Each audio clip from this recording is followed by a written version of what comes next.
no!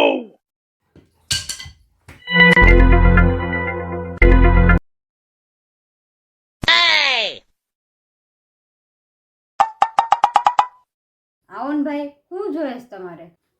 કાંઈ નહીં બેન. બેહો બેહો ભાઈ, તમે આમ જોવો તો ખરી, તમે ગરમી ગરમી થઈ ગયા છો. બેહો, શાંતિથી હું ચા પાણી બનાવતા હોઉં ને. બેસો.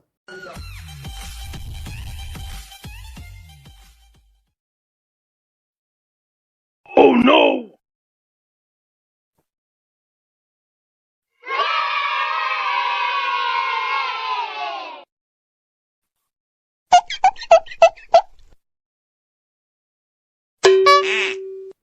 આ શું કર્યું તમે બધુંય? હું તો તમારા હાટુ ચા બનાવવા ગઈ હતી ને. બેન આ બધું મહેનત કર્યું. આ ઓલી બિલાડી આવી ને આગળ પાડીને વહી ગઈ બધું. કાંઈ નહીં, લ્યો ચા. ચા મસ્ત બનાવો બેન તમે.